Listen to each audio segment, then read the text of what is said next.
We are back, Delta. How long has it been? Far too long. I think it's the last time was WrestleMania. I think was the last time we made an episode. Yeah, I think the last time we did an episode, there was no assassination attempt. I think that's when. Yeah, that's how far And so a back we lot of are. things have happened A the last lot couple has of months. happened Yeah, in the time that we left the wrestling world for a short bit, but we're back. We got our scheduling in order, and best of all, SummerSlam was actually very good. I'm gonna say this, Delta. Maybe you might disagree with me, but I think this is one of the top 10 SummerSlams in a while. It's just oh yeah, easily. It was a perfect pay-per-view, if you ask me. what's even crazier is how on paper some of these matches we weren't looking forward to, like Priest and Gunther, right?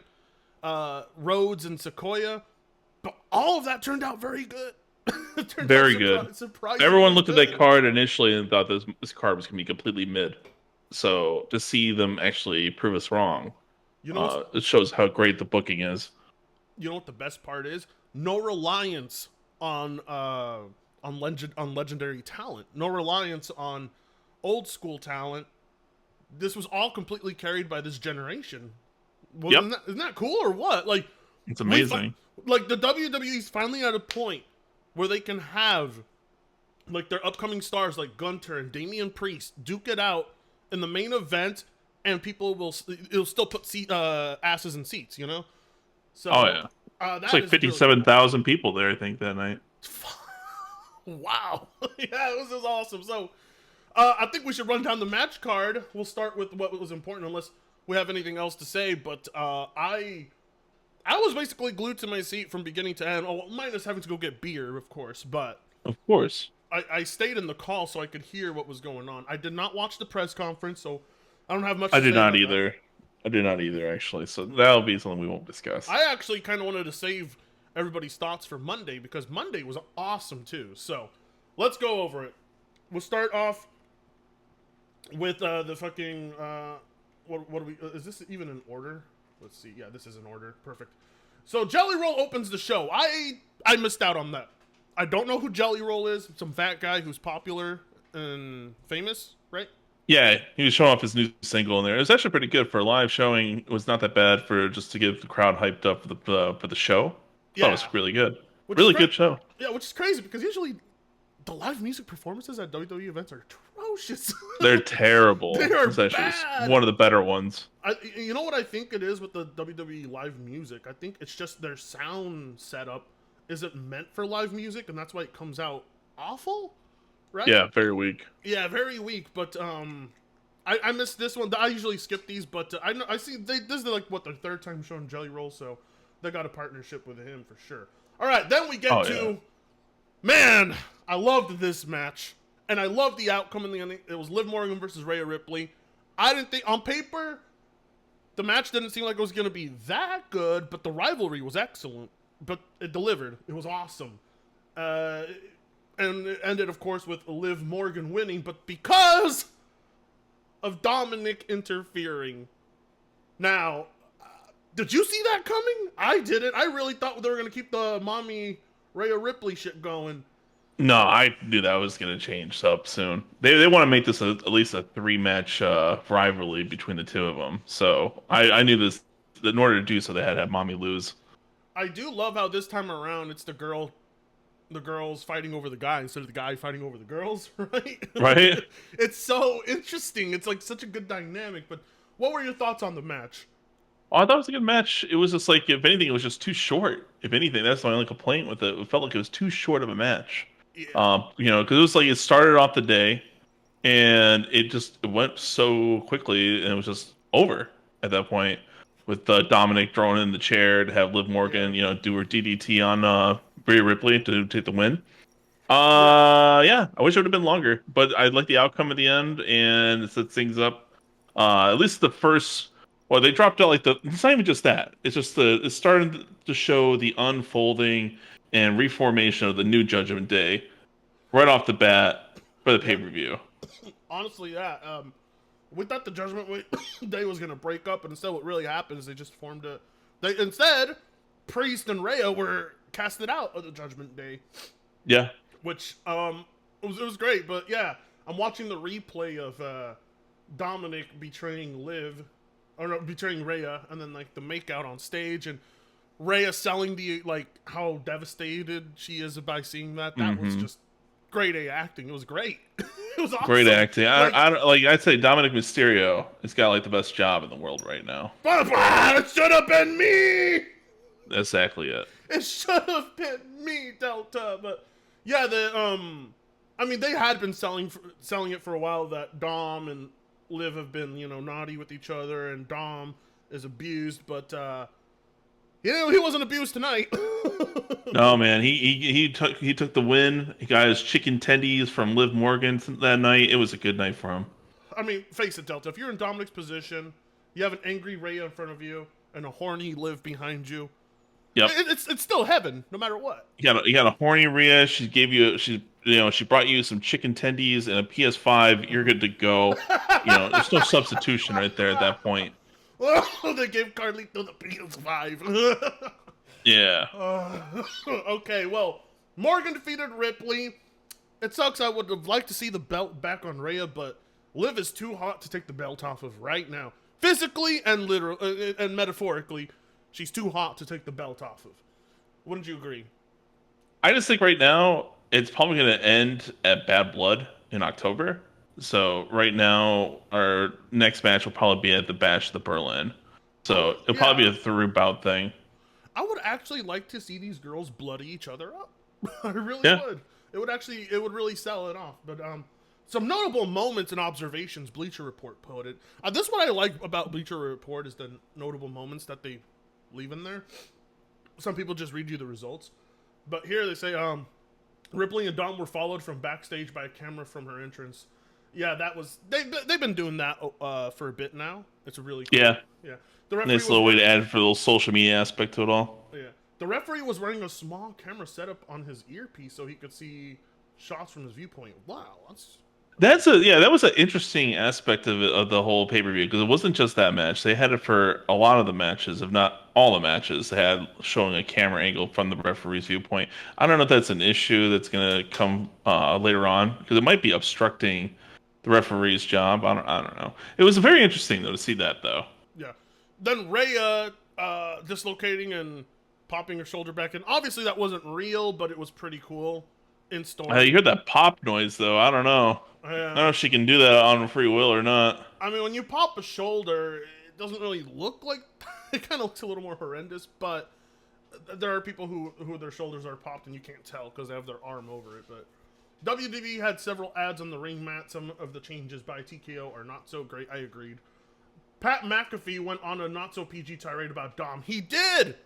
He said he dropped the shit. He said shit. They call him a piece of shit. He said it live on TV. They didn't censor it. It was awesome. I can't wait, And by the way, shout out to Pat McAfee and Michael Cole. They sold this night. They were fucking. I mean, like, I loved Michael Cole's "Dom, you son of a bitch." Was that way? Yeah. I think that was Michael You Cole. two-time son of a bitch. Everybody was so hard on Michael Cole. Everybody thought Michael Cole was a bad commentator. He wasn't. It was just who was behind the earpiece. It was Vince. Oh, it's not even just that. I just think Pat McAfee and Cole have a good dynamic between the two. They have good chemistry. So I always liked having Pat around ever since he came the first time around. And he left for that short spout going back for the NCAA games. Yeah. So it sucked to see him go. So I'm happy to have Pat back more.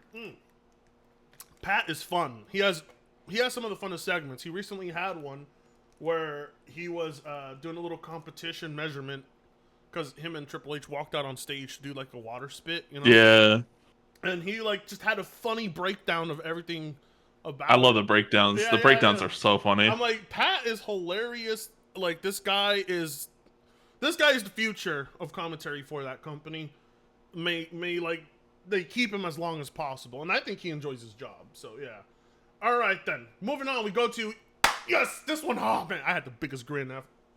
Dude, you heard me on the Discord. Oh, I don't think you were in the Discord at this point, but oh my god, I was basically screaming at the top of my lungs when fucking Braun Breaker finally pinned Sami Zayn, got the belt off the sorry slack of an excuse of a fucking man, and now the belt is on one of the Steiners. Isn't that awesome? Oh yeah, that was awesome? the one everyone complained about the previous pay-per-view Braun Breaker should have won that one the last time around. They felt like they ruined his momentum, but it's obviously the reason why they did it is so they can have because they're gonna have a three bout as well. The next Monday Yeah. is going to have them versus each other. The best two out of three falls. So I I was mean, happy with this. It's yeah, like to me, it was a better match compared to the first one. Um, yeah, but yeah, I loved it. It's fantastic. Like I yeah. think Braun Breaker is a phenomenal talent, and he is the future of the company. And you know what? Unlike his uncle, he actually made sure to factor in Kurt Angle into this match so that Yes, he did. his math wasn't off. The So Steiner math was on. He the was on top Steiner of it. math was on point tonight, baby. Yes. It was on point tonight, and he looked like a fucking star. He looks like someone who it's not going to be so easy to get the belt off him. Which is, Oh, you know, I don't think Sammy should have beaten him the first time clean. I think there should have been fuckery because they should really establish that this guy is above Sammy. But then, you know, there's money to be made. People are going to want to see all the bouts these two have. So why not? Let's, of you know. course. Anyway, notable moments. There was a tense moment with the Judgment Day backstage discussing Dom's betrayal. I think I stepped out at that moment. I didn't see it. Yeah, I think he stepped out. Yeah, it was like was Damian Priest getting Damian up on Priest. getting saying what the hell was that all about? Yeah, So yeah. it was like I said, it was just we're seeing little bits of the the unraveling and reformation of the Judgment Day. Yeah. I will say though, I love like Dominic is living up to his dirty Dom name. Oh yeah. He's living up to it. He truly Especially is. that fucking grotesque mustache he's got, man. And that horrible mullet. It looks like it looks so bad on him. I think it's supposed to be bad on purpose though, you know? I guess so. He's supposed to like imitate Eddie back in his Radicals days, but like I don't know, man. Like that looks a little too greasy if you ask me. I also do love how Damian Priest brought up to Dom last week. He's like, remember, you were in prison. Oh yeah. Okay. So yeah, that I will say, Damian Priest, like throughout this night, I don't know how WWE did it. I don't know who. I mean, I know how they did it. Triple H's magical booking is how they did it. But they fucking got me from not caring about this dude to being a fan of him by the end of the night, and to being an even bigger fan of him on Monday. Especially when he paid that homage to the Undertaker with after the choke slam to JD. So we'll get to that. But Breaker really went for it, and when he hit the post, yeah, that looked pretty bad. Yeah, it looked nasty. That looked like he really hurt himself. Yeah. Yeah, So he really went in on that one. And yes, the Frankensteiner looked awesome. Not to mention bronze spears, just thing of beauty. They're so brutal looking. Like holy Yeah. shit, I haven't seen a spear that brutal looking since Yeah. Goldberg's early years. All right, for this next match, Delta, we have ourselves a new United States champion. Yeah. About goddamn time, if you ask me. About Yeah. goddamn time. Yeah. Bro, some critics would argue, maybe a little too late. I would say it's never too late. It's never too late. Finally, at long last, we can call LA Knight a champion. And Logan Paul, well, he did great. He played his role to perfection. I think he was a memorable U.S. champion for the most part. I would say memorable U.S. champion. Like he's a phenomenal talent, but he only had two title defenses up until this point in his like 270 some days as the champion. So It was 200 I wouldn't days? say that. Yeah, it was like 200 plus days of him doing it. So I'm kind of glad we finally got hit the belt off of him, so we can actually have a champion that'll actually, I don't know, be representing that belt a lot more than he did. Like I don't care like the fact that like it was cool that they had Logan Paul represent the belt and have it on his podcast and take the belt other places like other To popular Donald Trump, he shook events. Donald Trump's Yeah, hand he had with it. Donald Trump. He went to UFC events with it. So it's like it's cool that you're showing WWE around for, like other live events and stuff like that, and making it more of a historical piece, trying to give a little prestige to it with outside the ring.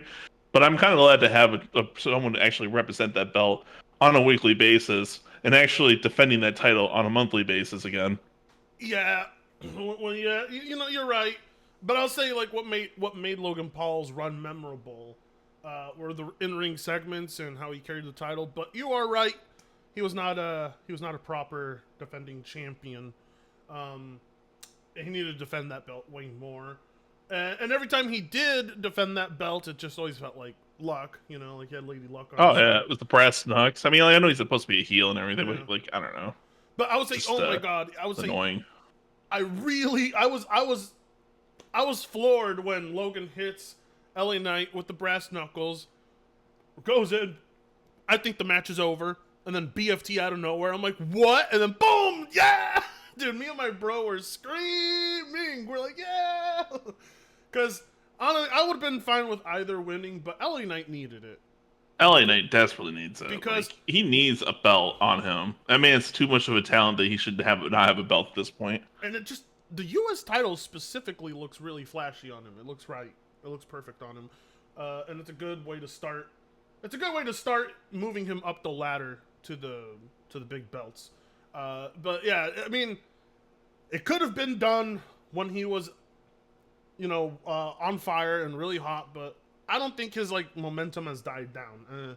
I think we're gonna start to see like a rise of LA Knight again. Remember, they used to have LA Knight closing off the shows.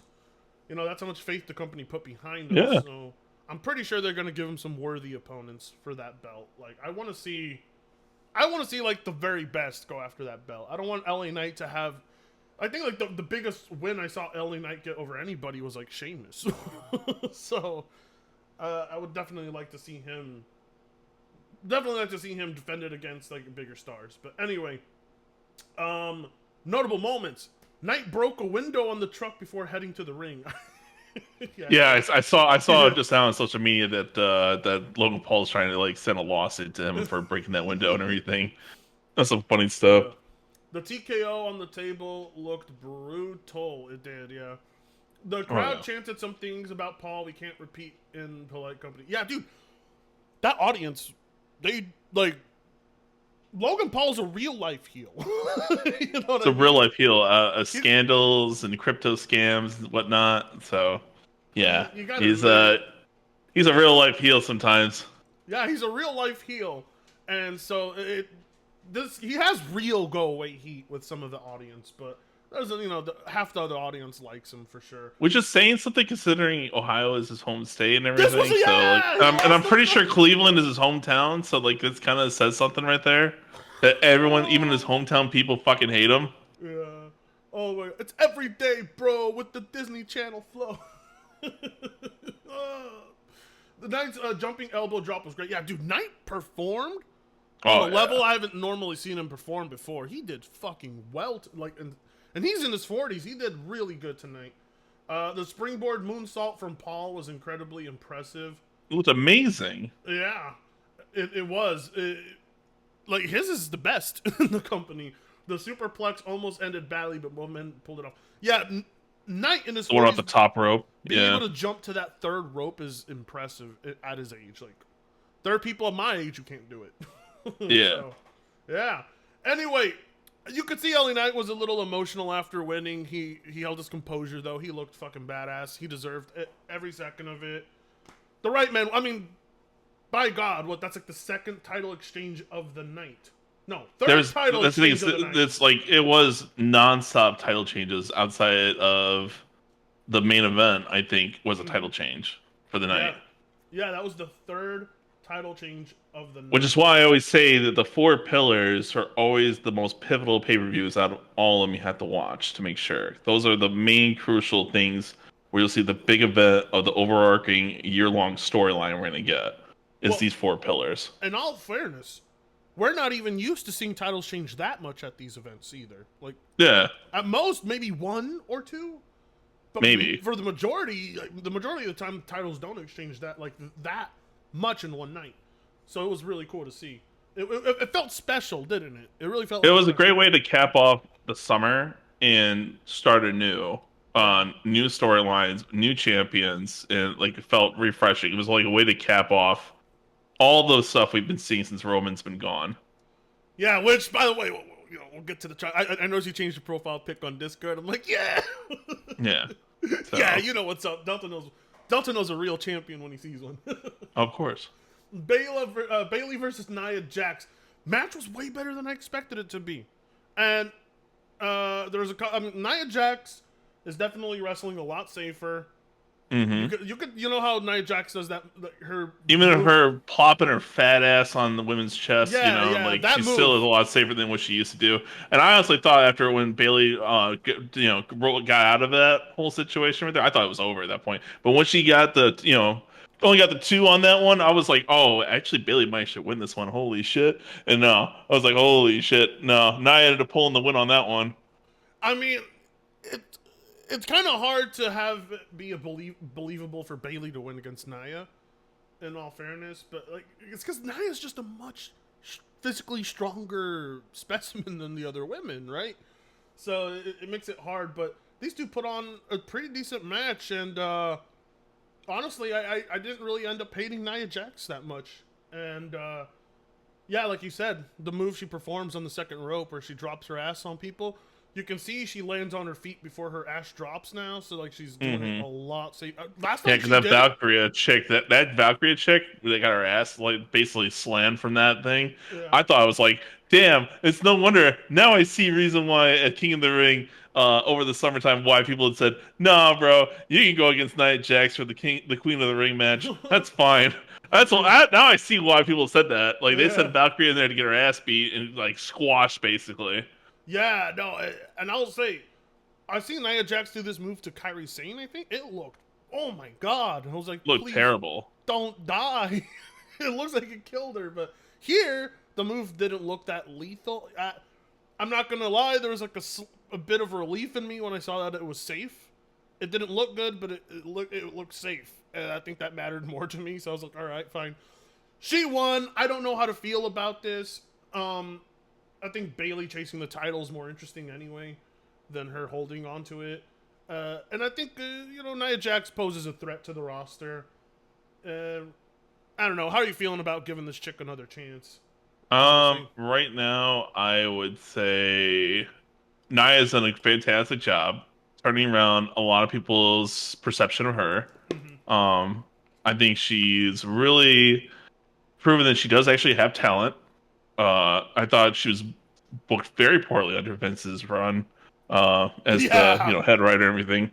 So to me, I do like seeing more personality out of her and proven that she can be a champion and not some stereotype champion. Like remember the last time she was champion, they were all like, yeah. trying to make her the face and like she Oh was being yeah. bullied by Don't be a bully. Alexa Bliss and all that Yeah, anti-bully campaign bullshit. yeah, So like to see this actually happen, like I'm actually like looking forward to seeing her as champion this time around. yeah. It kind of reminded me of the Shane McMahon and Braun Strowman, the really dumb storyline where Braun was upset Shane kept calling him stupid. So they Oh had a yeah. rivalry over that. I was like, and then like Braun was like, "Don't ever call someone stupid." I was like, "Why are they doing this anti-bullying stuff out of wrestling?" I think about it too. They might be getting Shane McMahon over AEW soon, so who knows Bro, how those that's gonna play pictures, out. those pics is hot, bro. I'm We'll see actually how that very the goes. wrestling world's getting interesting. It's getting interesting. Nah, I mean like, does Shane still have shares with WWE? Is he still involved in his dad's I company? don't think the McMahons in general have any hand in the company anymore. I mean, Maybe I don't know. Maybe Stephanie and Shane still have some stock. I know Vince sold his stock. He's done. yeah. Well, So, looks like what CM Punk said wasn't true. The company didn't get passed down to his doofus son and daughter. like it's like Stephanie was at SummerSlam. Yeah, She was there. She was in the yeah, crowd. I think she even hugged CM Punk at one yeah, point. So that had just been buried at that yeah. point. Gunter's wife was in the crowd. Yeah. Yeah, I was surprised to see that.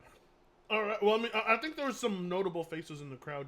I don't remember which one specifically. I saw Jake Paul's crew or Logan Paul's crew. I recognize some faces there, but one thing about Logan Paul I noticed, and this is probably why the WWE likes him, is because he constantly brings in new faces with reach, and that just helps the company because nobody's a wrestling fan until they see I Show Speed show up, and they're like, "Oh, I'm gonna watch wrestling now." I Show Speed was there getting his ass kicked by Randy Orton and getting RKO'd. I want to watch that, you know. So Hmm. I think that's good. More reach for this company is only good. Vince McMahon was out of touch when it came to that. Vince McMahon was bringing in old ass celebrities Well, while I guess Triple H's entire WWE control, we've seen like you know young faces, new talents, which is how it's supposed to be. All right. Anyway, I think so I the think it's done a good job with the booking. They said young face, new talent. I think Mhm. realistically, Nick Khan's his weight on a lot of things has clearly shown in this past year alone. The fact that like we've been gone all summer long, overseas. Outside of just like SummerSlam, we've been gone all summer. Yeah, and that battle at Berlin is We'll the be the next. end of the month. Bro, oh my god, Battle of Berlin. I'm a little nervous about a specific match, but we'll talk about it in a second. All right. CM Punk versus Drew McIntyre. Finally, Drew McIntyre scored a W over CM Punk and his stupid-looking dog. What did you think of this one? Well, actually, I'll start off saying the match, like just from beginning to end, I fucking enjoyed the whole goddamn thing. Yeah. Uh, it goes to show you build up is everything. You build these two up, and they did what other wrestlers don't do too often these days, and that's actually like go right at like to beating each other up the minute the bell rings, because there's all that hatred. There was no lockups. There's no submission holds. There was just pure like let's beat the shit out of each other from beginning to end. And CM Punk honestly proved everyone wrong. He was in very good in ring shape. He did a great job. He didn't look like he had slowed down, unlike his Royal Rumble performance, which wasn't the best. But Yeah. here, Well, here he performed like a top star. Like he did fantastic. Drew McIntyre needed his W because Drew McIntyre was on a seriously bad run of L's. well, after with Clash of the Castle, Mm-hmm. yeah, Drew needed that win for Oh sure yeah, to keep the storyline going the way it's going. Drew needed that win. and it's a win over Punk, so it means a lot because like Punk is like he's like top five there in terms of like superstardom. Like he's great. What did you think of Seth Rollins' involvement? I thought it was perfectly balanced. Like his I thought role. Seth Rollins is another part of Triple H's booking in terms of long term booking, and it worked perfectly. It reminded me a lot of him being the Shawn Michaels figure in the match with as the special guest referee. It had a lot of shades. That whole match had a lot of shades of '97 of Shawn Michaels as special guest referee versus of the match between Undertaker and Bret Hart. Yeah, And I almost thought they were gonna do the exact same thing with the chair shot. I almost thought they were gonna do it, but they did not do it. So I was like kind of glad and just like pull some member berries and just like, oh, remember this part where like Shawn Michaels fucked over what was it like Bret Hart and fucked yeah, him over basically. So I thought it was gonna happen again. Like it was like Punk's yeah, gonna get fucked over, get hit with a chair, and get knocked out. Drew takes the win and like fucking Rollins got to reluctantly do the 1, 2, 3. I thought that was going to happen. I was like, man, if that happens, like that's going to kind of suck. It's like yeah, I don't need that. I need something fresh and new. So I was kind of glad they did not go all the way with it. yeah. So that But was great. but yeah, but the whole bracelet thing, it played pretty. I thought played pretty good into this match. Like there was a lot of really good like in ring psychology here, a lot of really good like storytelling. Like you could tell these two had planned this for a while, and Hmm. like leading up to like the match, like they really had me like invested in this, and I'm invested in the next one. I'm invested in part two. I can't wait to see it. I think overall, Drew is finally going to start looking a lot more formidable after this. I mean, in general, I was surprised how even it was. I was expecting Drew to dominate most of that match because Drew is way bigger and stronger. Yeah. But No. Punk showed some pretty good in ring skills, and I think with Seth Rollins constantly like just playing a role in making the match hard for both of these individuals, but also getting to see him enjoy watching two people he absolutely hates beat the shit out of each other and hurt each other. Like Yeah. that was brilliant. That was great. Like this It was was awesome. brilliant because, like I said, like he despises both of them, Yeah. and again, it's just like the long term booking of just like ever since Punk's come back and fucking Raw's disdain. Because remember that was supposed to be originally the match between the two of them was supposed to be at WrestleMania 40 for the championship belt. And to Yeah, see like that, they are still working that storyline. They're still working that storyline to bring it into whatever they're bringing up next. So I yeah, like that. It's like again just a long-term booking yeah, formula right there being yeah. shown. So Now, I like that. yeah, you know what I would really like for their next lead up to their next match? I would really like for WWE to have John Cena come out and give that pep talk to CM Punk, kind of like the way Michaels did to Triple H for Undertaker. Kind of like like come in and give like give CM Punk that like pump up he needs for the match, and CM Punk still loses because I mean, I think Drew should like win the majority of this rivalry. I think it should be more one sided. I really would want Drew to stay on top because, like, from a competitive standpoint, it doesn't make sense to have CM Punk win anything that easily this early on. I mean, the guy, like, if we're supposed to be following storylines and shit, most people are like, oh, this guy is not, like, in ring condition. He can't win against somebody who's performing every night, right? Hmm. So, yeah, but the whole thing was great. It was brutal. They beat the shit out of each other. I was satisfied. I guess there's notable moments here. McIntyre was basically wearing Batman gauntlets to the ring. I didn't notice at all. The way Rollins was lying on top of the turnbuckle as they fought at ringside was hilarious. It was. That's what I liked Yeah. about it. I really liked how like Seth Rollins was enjoying himself here. The slaps Punk and McIntyre hit looked stiff. Yeah, they're hitting some hard ones at each other, but that's Drew McIntyre style. Keeping another man's friendship bracelet in your trunks is just wrong. It really is. Yeah, that was a little. That was, but at the same time, it's kind of like when Chris Benoit put Kurt Angle's Olympic medals in his fucking. In his That was tights. weird. You remember that? Wrestling's weird. Wrestling is a very strange thing. Well, I don't know why we watch it. Anyway, the match that actually was so much better than I expected, and was a lot more one-sided than I was expecting. That was Damian Priest versus Gunther. Damian Priest dominated Gunther the majority of this match, I would say. Yeah. He even out-chopped Gunther, but to be fair, I think he caused Gunther bleeding because Damian Dude, Priest those has chops, yeah. those fucking chops, and then like the kick to Gunther's face, like, dude, that shit looked like it hurt as a motherfucker. Yeah. I tell you right now, He brought that it, shit looked like it hurt. Yeah, he brought it to Gunther. Like, for the first time ever, I was like, wow, Gunther's chops did not look dominant. Gunther was getting kind of thrashed around here, and yeah, like I guess that was the whole point. They were supposed to sell us on like Damian Priest, maybe a street trash, like Gunther says, but the guy knows how to kick ass. Right? That was like the premise they sold you on, and I became a fan of him. I was like, wow, his moveset looks very dominant. It reminds me of Undertaker. I'm like, wait, I know why. This guy's a fan of Undertaker. Mm-hmm. That's his favorite wrestler. So like he's incorporated a dominant style, but at the same time, he's also very athletic in the ring. He can do flips. He can jump. Probably not for long. When he gets older, he won't be able to do that. But Yeah. here against Gunther, he didn't make Gunther look like the ring general. Gunther getting the win, of course, was going to be a fuckery finish. I expected it.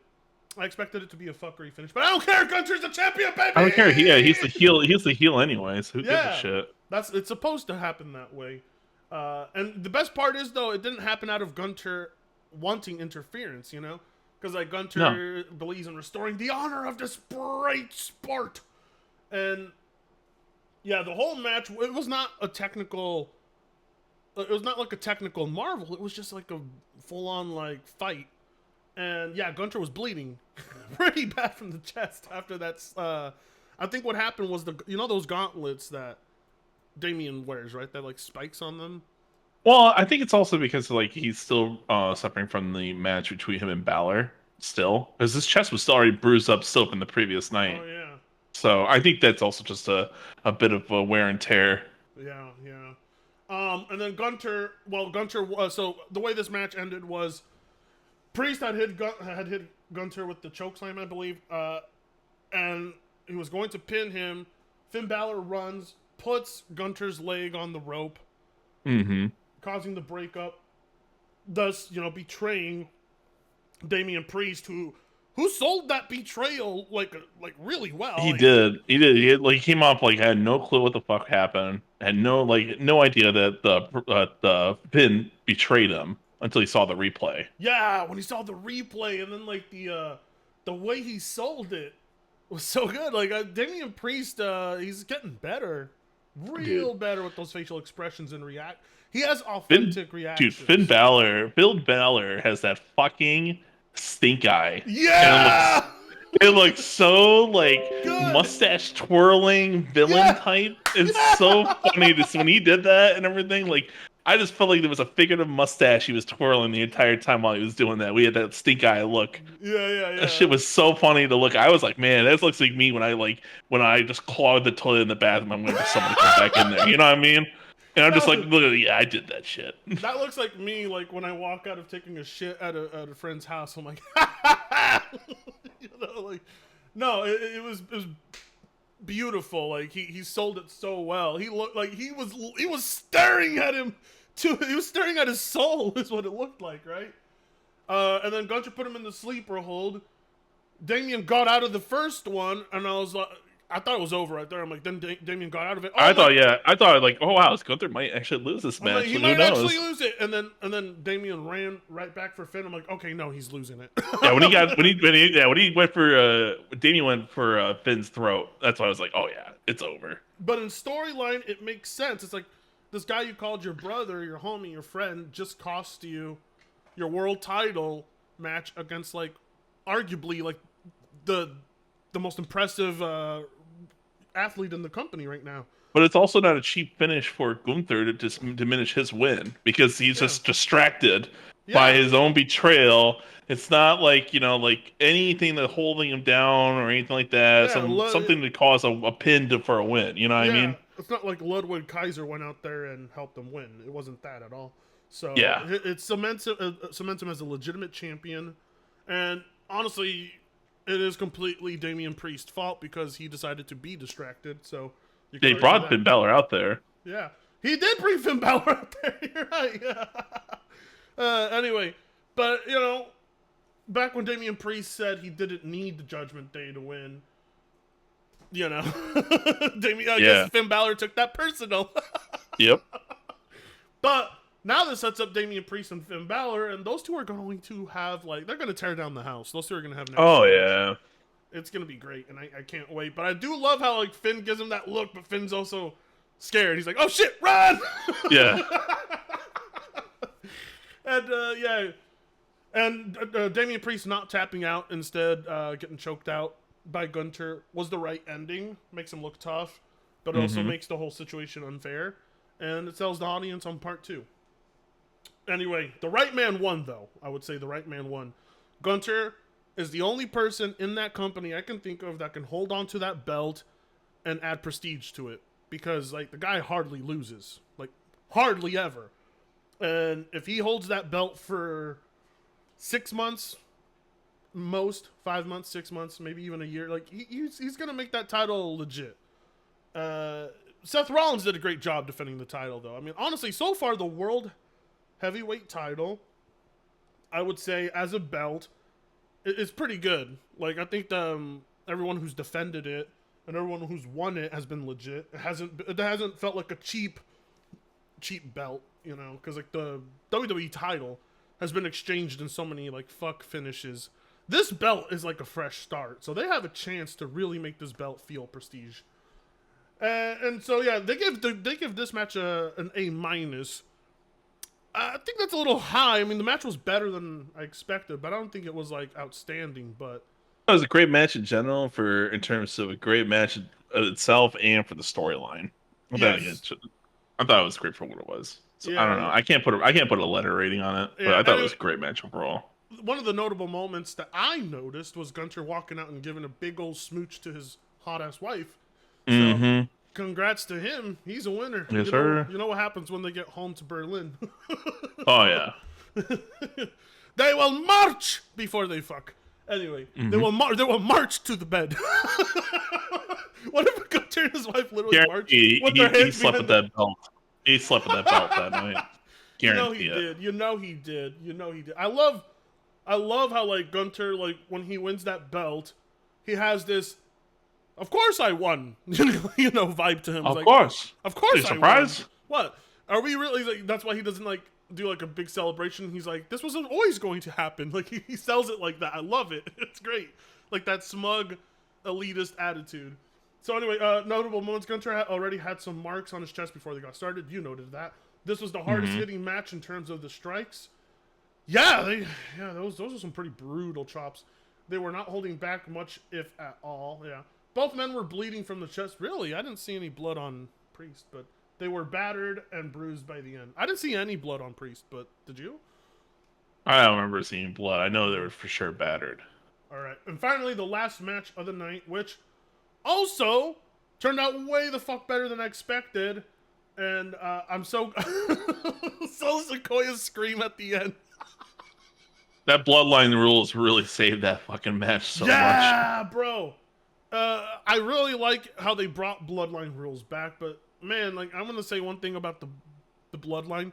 They are so stupid for never taking advantage of that from the beginning. Like they just jump in mid-match. You know that it's done so that people don't feel like they're losing their money on a match. Right? Oh, it's all story perspective thing. Again, just like this is supposed to SummerSlam is a representation supposed to wrap up the summer in terms of all the storylines, so we continue on from the overarching storyline, and like that's how you end it and you tease what's coming next, and that's what they did with this one.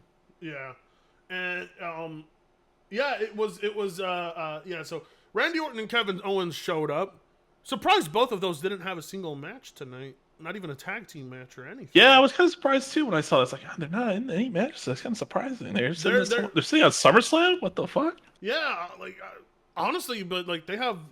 I mean, like it's pretty cool that they have so many wrestlers that they know what they can do things with. That Yeah, big names like Randy Orton could sit it out and not have a match at a SummerSlam is kind of surprising. That blew me away, but again, I was like, anyway, they came out, so people, they got the pop. People fucking love Randy Orton. Kevin Owens is also beloved, and yeah, they chased away Tama Tonga and Tonga Loa, and then Jacob Fatu went in to save Sequoia, from taking a third Crossroads, right? Yeah, he was gonna hit him with the third one, and then Jacob Fatu stopped it, and then of course Roman Reigns comes out. And he got a pop, bro. Roman got probably the loudest pop I've heard him get in a while. That's probably the biggest pop he's ever had in his entire career. And it's probably one of the biggest pops in probably the last 10, 15, maybe 20 years. Dude, in WWE. The audience was on their feet. Roman came out. Like, I'm sorry, but like, Roman doesn't look right without a belt on him, He needs that belt back. It does feel weird to not have a belt on him. He looks I'm not naked. gonna lie. He looks naked. The last 4 years of him having a belt on him has really kind of made it feel weird that he doesn't have a belt anymore. So we need to. I don't know. You don't really need to have him have a belt anymore because he's such a legend now in the current modern era. But like, it does feel weird not to have a belt anymore with him. Yeah, but what really interested me was he was more interested in taking out Sequoia and just didn't do anything to Cody. He just walked in there. Superman Sequoia cost him the match, walks out, and then Sequoia is crying by the announce table. Yeah. Apparently, Roman will be at he'll be at SmackDown this Friday. Fuck! So that's another thing to look forward to this week. So much cool stuff to look forward to. The match was entertaining. Holy shit, Cody Rhodes kicked out of a lot this match. Cody Rhodes. He did. Dude, Cody Rhodes got hit with everybody's finisher this match and kicked out, but I think that's the whole premise they're selling on Cody. You got to build him up as the guy still. Yeah, he is like the Super Cena. He's the guy who's able to, kick out of any. He's like a modern day Hulk Hogan, Like you're supposed to expect him to be. Well, again, he's supposed to be he's going to be the champ. I don't think they're going to keep the belt. They're going to take the belt off of Cody. At least until past WrestleMania 41. I don't see it going off with him. Well, I think that belt will stay with him. And this whole storyline with Roman won't even involve a belt, period. Yeah. I think of the story coming up, it's going to involve Roman taking control of the bloodline back, or maybe I don't know. I have a feeling he's going to come out and just say he's going to eradicate the bloodline. or unless Paul Heyman walks out to join Roman on Friday. He I probably don't will know actually. because like remember the Um, bloodline betrayed on Paul, so Paul and Roman could very well get back together to stop the new bloodline, which is, let's face it, not a real threat. They're not a not real right threat. now. Like they tried to with putting the tag team belts on them. And again, Jacob Fatu is a phenomenal talent, Mm-hmm. and I think he has a bright future in the WWE. Um, but they're really not a big threat, at least not right No. now. Um, and I feel like they need to still somehow keep that threat going for Roman. That Right. he, even though Roman is Roman, he can't do this shit alone. And I think that's going to be bringing back the original bloodline together because Jimmy's been gone. Jimmy will return soon. There's talks of Jay and Sammy being traded to SmackDown They should. already. They So they'll should. probably reform the original bloodline together as faces this time around versus this new bloodline.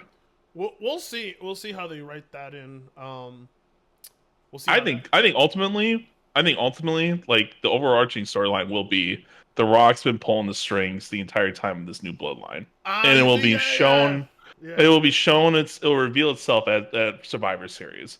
I That think is, it will do. yeah. I And think you know what. Yeah. they'll tease that match because they gotta get Rock versus Roman somehow. I think that's how it's gonna play out. You know what? You're right. Or I could play out like that, or they could surprise us and do something else. But I like that approach as well. That The Rock is the one bringing in all his family to destroy his family. Because well, no, it's because in there this is how I think that they're gonna play it out. Because in terms of Triple H is all about the long term booking at the Yeah. end of the day.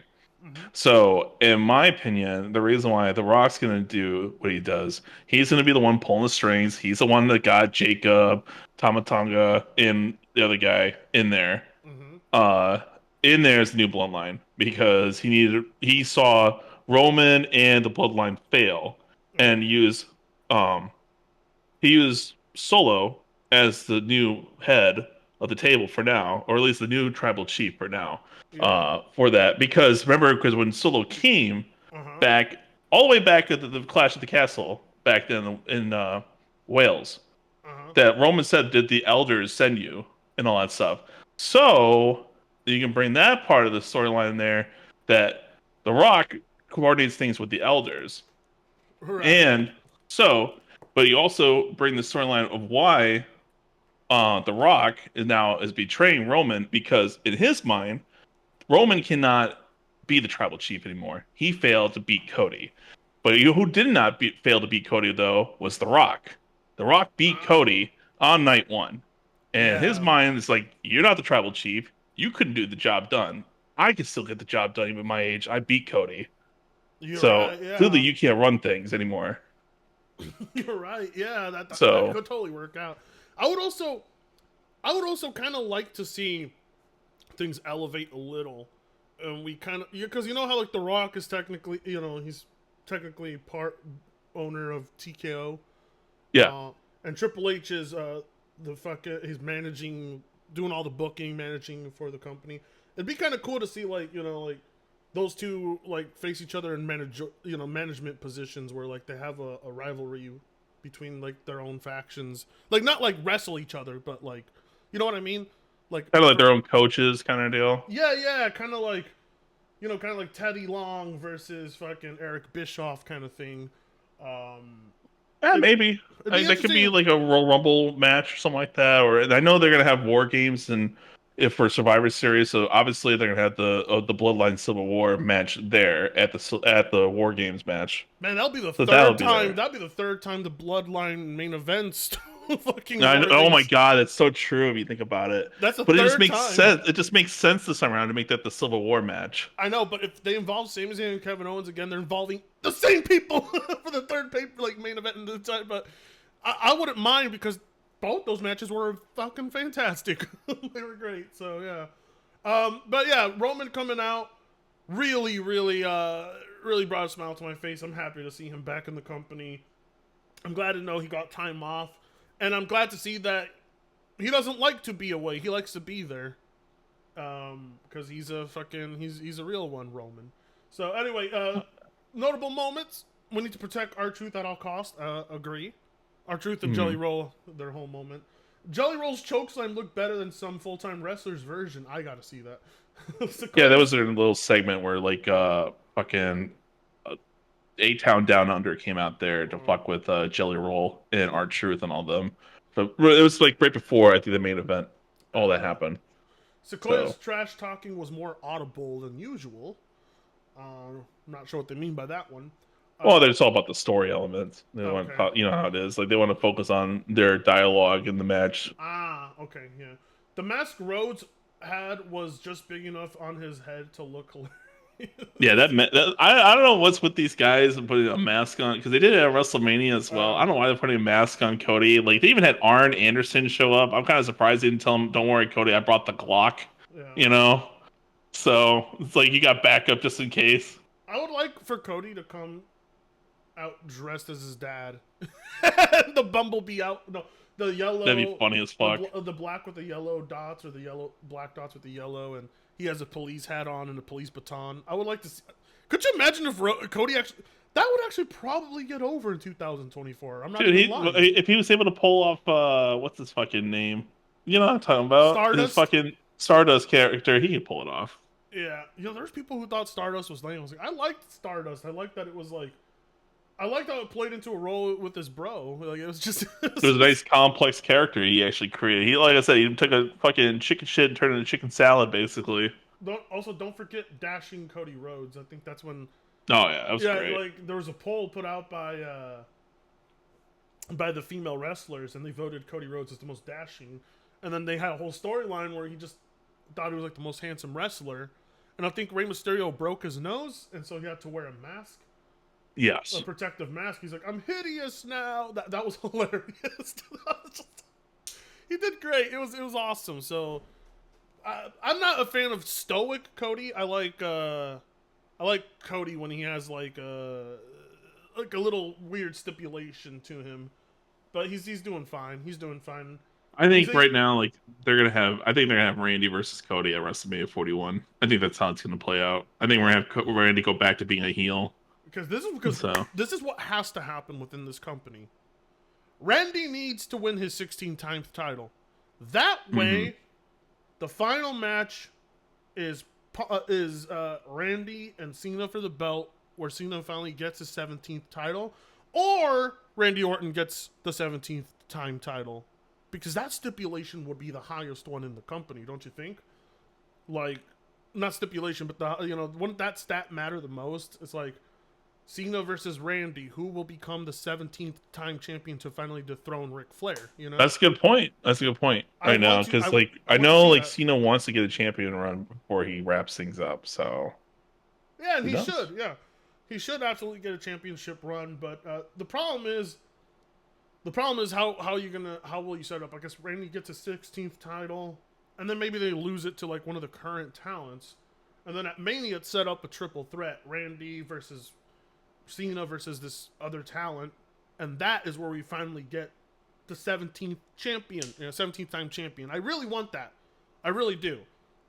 But I kind of want Randy Orton to take it because Randy The reason I want Randy to take this because Randy stayed loyal to being a wrestler. Cena is more of like a celebrity now than a wrestler. Yeah. And I think it would mean more because people always sleep and forget that Randy's only like one title away from, tying with Cena. So people seem to always forget that. I believe, right? He's a 15-time world champion. Am I correct? Yeah. Or is it 14? I think it's 15 time. Delta's checking for us. And yeah, right now he is currently 14. So right now he's behind John Cena and Ric Flair right now. So John Cena though has 16. Triple H is at 14.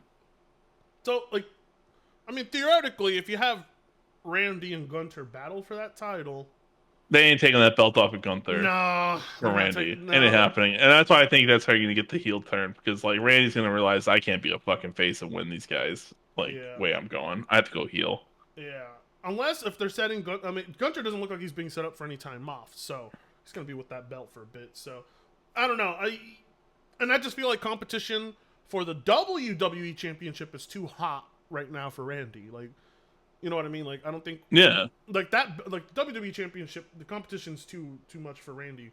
But with the World Heavyweight Championship, there could be. But I ain't taking the belt off Gunther, like you said. So we'll No. see. We'll see how this goes. But yeah, Sequoia Spears Rhodes when he was holding the steel steps, and they popped out of his hands and bounced off the ropes enough to almost land on them. Yeah. But I think those steel steps are actually like they're not actually really heavy in real life. They look lightweight, which I'm kind of surprised they don't fold when people step on them. No, they have to be durable enough to stand on, but light enough to like not even the women can pick up. You know. So anyway, that closed the SummerSlam show. Overall, I give the whole pay per view an A. I liked every match. Surprisingly, so many titles were exchanged. So many names were made that night. I think this solidified Damian Priest and Rhea Ripley as superstars, because the next night on Monday Night Raw, those two were like fucking over as fuck. You saw it, right? Well, Rhea is already a superstar, but yeah, like you said, like Damian Priest is definitely more over than he's ever been before. After Without this, the belt, right? he's over more without the belt. Yeah. That's cool. That's good. That's very good. Like here we'll go over Monday night real quick, and we'll call it and we'll wrap it up because Monday night was a much shorter show.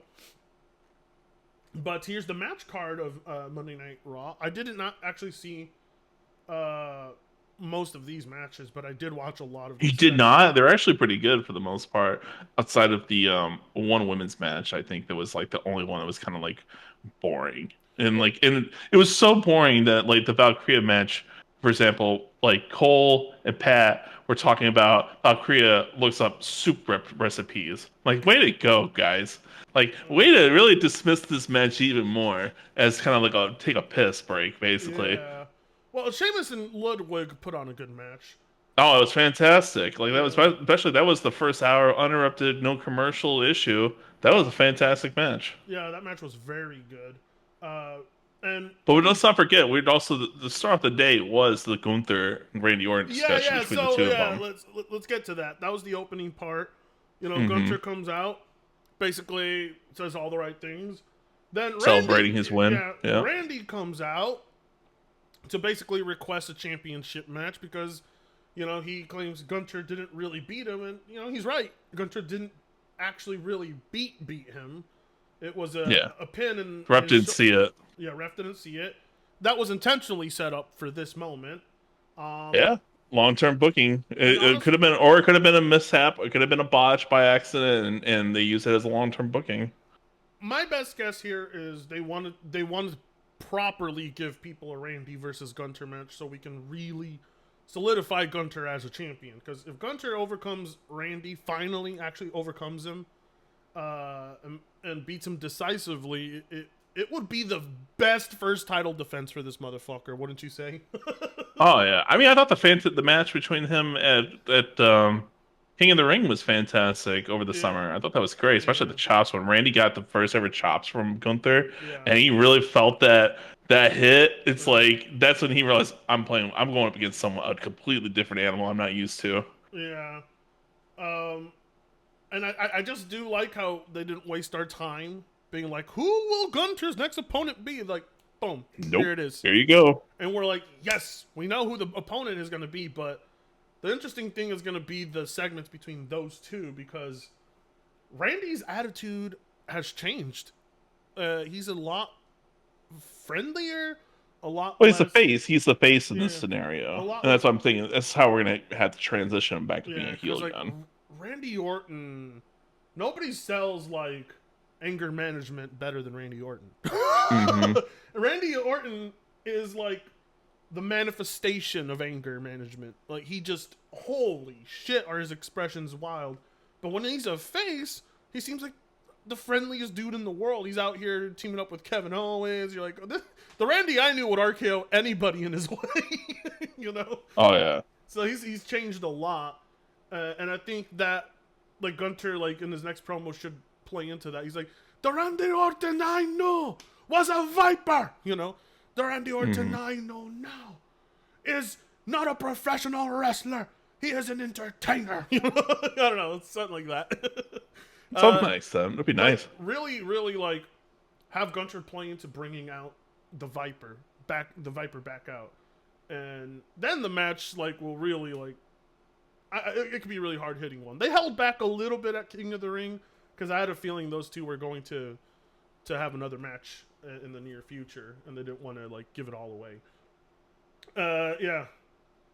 Well, I also like how Orton basically compared their match to Ric Flair versus Ricky Steamboat. He's like, that could be our modern version. I'm just like, wow. That's basically Randy Orton giving the highest praise to Gunther possible, you know? And Orton, when he wants to, he can put on a hell of a match.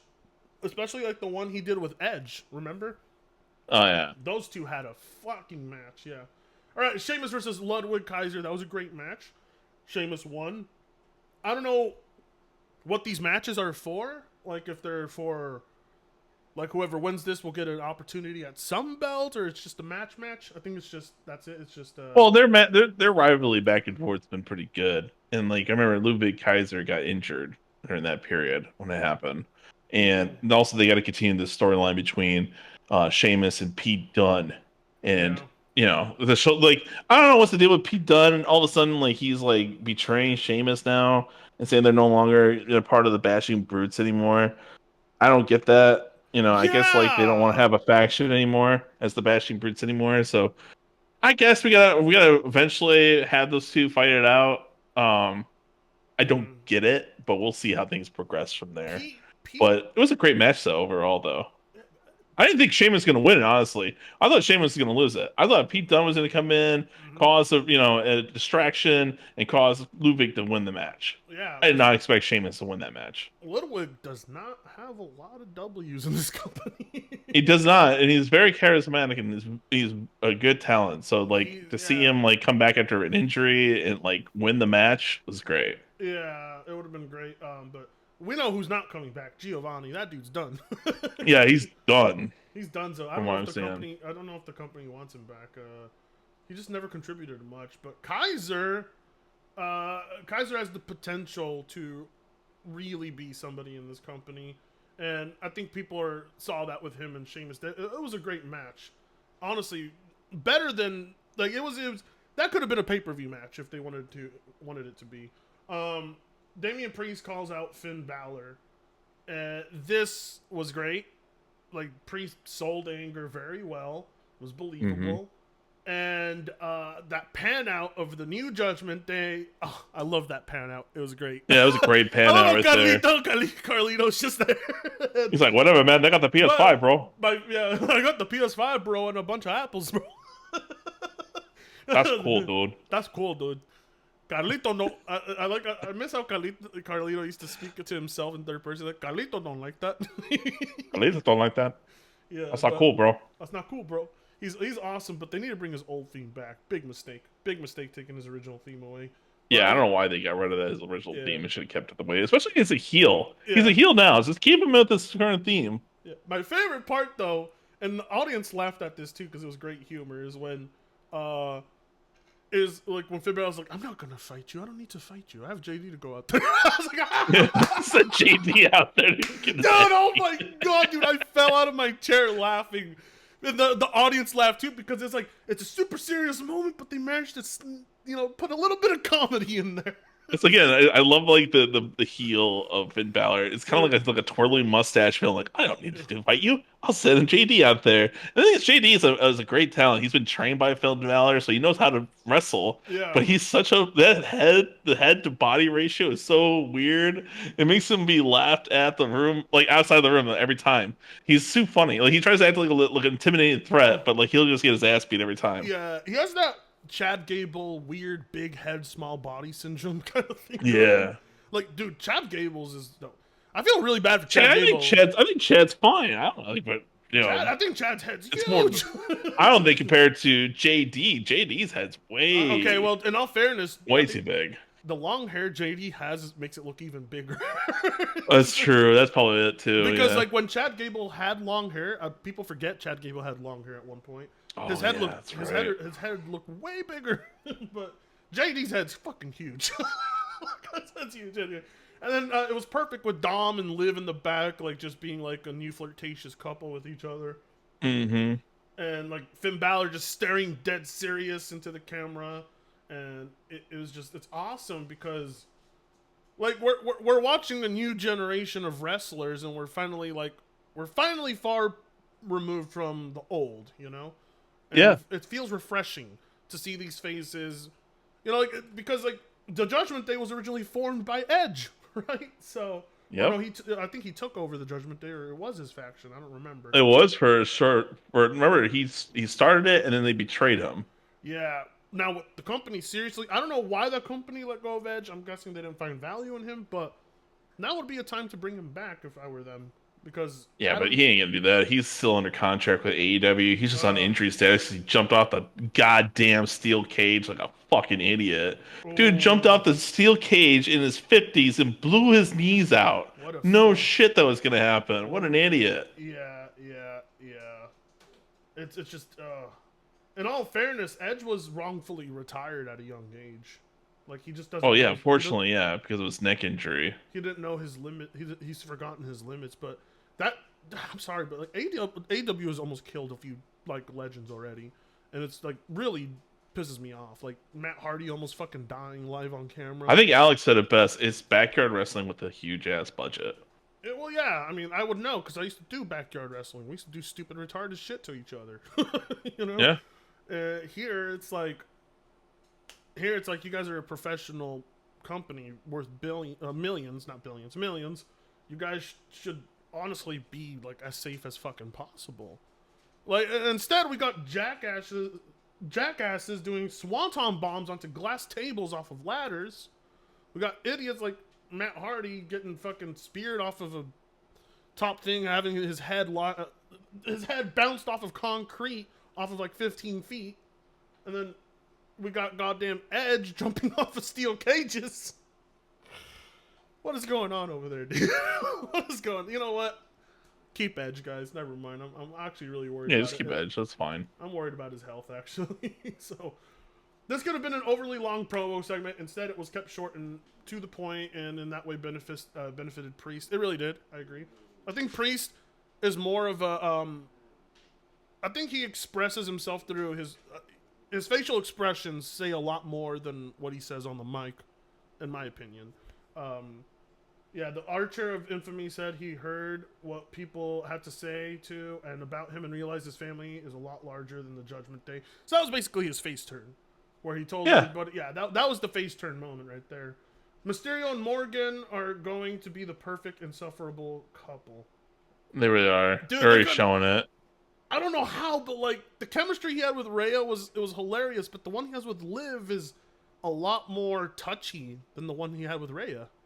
Yeah. Because like him and like Rhea and him weren't really that touchy on camera, but Mm-hmm. he's already way more touchy with Liv. He's already making out with her. I'm like, bro, you're married, bro.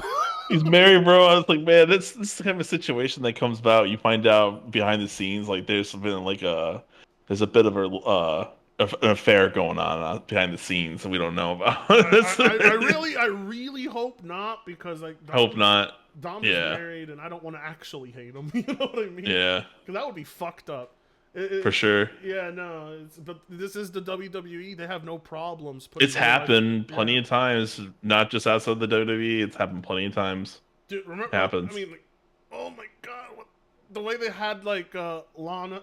The way Lana did not hesitate to full on make out with Bobby Lashley in front of her husband. That is just like this company. Holy shit, this company goes over the top sometimes with what they do. They But- do. But it's good TV. Just good shit. It's such good shit. Uh-oh. Lyra Valkyrie versus Shayna Baszler. I did not watch this. This is like I said. This was pretty much like unfortunately a piss break match. It's unfortunate because Valkyria is a very good talent, and so is Shayna Baszler. But the way even the commentary kind of like blew this fucking match off, kind of pissed me off. Like when they were saying like, "Oh, Valkyria also looks up soups and stuff like that to cook soups." I'm sitting there like, really? We're gonna It's have this as the such good commentary for the soup. women. It's It's such good like soup. way to basically tell the audience go take a piss break. This doesn't really Yeah, matter at all because all it ends up with a disqualification that leads into later on in the night of damage control going against the faction of Zoe Starks and Sonya Deville. yeah. Um, yeah. The CM Punk. Yeah, the next was the CM Punk and Drew McIntyre and Seth Rollins segment. This was great. I liked it. I personally thought Punk was a little too happy for someone who just lost, but Hmm. I guess he's selling that confidence as his character. Punk's arguably doing some of the best work in his career right now with this storyline, so I love it. He hit the ring, thunderous ovation, blah, blah, blah. Just as Punk said he wanted to fight, Seth Rollins interrupted. Yeah, then Seth Rollins comes out to basically beat the crap out of him. They're Without, they're building that matchup still for WrestleMania 41. They're building it up still. They have to yeah, build it up little by little to get it going. They're gonna get this feud over with yeah, McIntyre. Probably by Bad Blood will be the last match between the three of them. I'm sorry, between the two of them. So that'll probably end in the Hell in a Cell. There's already whispers of that. So um, and then they're gonna start folding in the idea of having them go Rollins versus Punk at WrestleMania 41. I think that's how they're doing it. They're just mm, dropping little bits here. So that's why yeah, they're having Bronson Reed just randomly show up out of nowhere yeah. and give That's Seth yeah, Rollins like 15, dude, frog splashes on him. bro. I will say Michael Cole's commentary during the segment was some of his best work, dude. It was, dude, he sold it. Like after like the first splash, he's like, "Oh no, I hope Punk's okay." Then after the second, he's like, "What the hell?" And then the third, he's like, "Oh come on!" I was like, "Yeah, right, dude, stop! Like this is insane. he might actually hurt Seth." And then Seth coughed out the blood, which we know was a blood pack, but you know, it was really cool. And Yeah, it was obvious. It was obvious when when the people from the back showed up. Like they gave him the blood pack to put in his mouth or some shit. bro, You had freaking what's his name, Jason Jordan out there. I haven't seen him in a minute. So you saw him Wait, out there. he You was not out notice there. Jason Jordan was yeah. You not notice Jason Jordan was trying to tell Bronson Reed to get off the top of the turnbuckle. He was right there on the side of the ring. Kurt Angle's son's still in the company. Yeah, dude, he's the producer now because of his neck injury. He's been doing producer Whoa. roles for years now. Huh. Yeah. Wow. Wow. That's that. Well, I'm glad to see That's that why he. him and like Bobby Roode are producers now because their Yeah. injury status. Poor Bobby Roode. Like that guy. Like I think Bobby Roode like did the WrestleMania 40 main event. I think he produced that one. yeah. Well, you know, it's cool to see them work in positions that utilize them, even if they're not in the ring. You know, it probably Yeah. kills them inside, but you know, they at the end of the day, they're getting a paycheck, so like whatever, you know. So good for them. Good for them. I'm actually really happy to hear that. But I was gonna say, Bronson Reed basically showed up to Adam Pearce and told him, "Ooh, I'm about to make a name for myself out here." You know? Oh yeah, the whole thing. Ooh, I'm about to make a name for myself out here. I've been waiting a long time for these.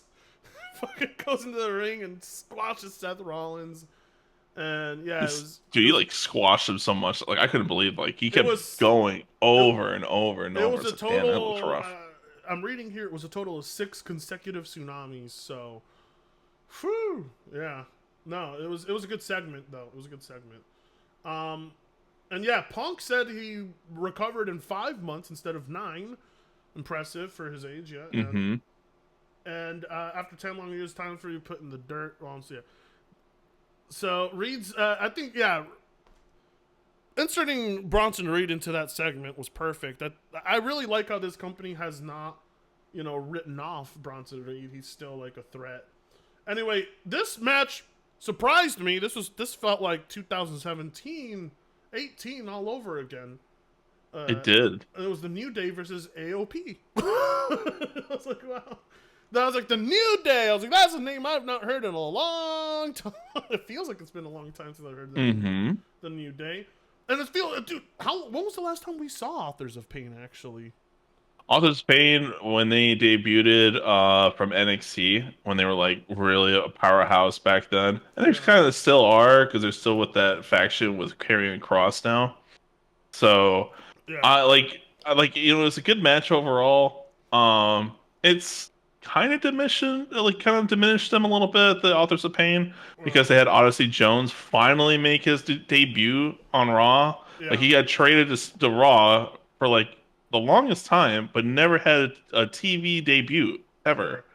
And now he just randomly shows up.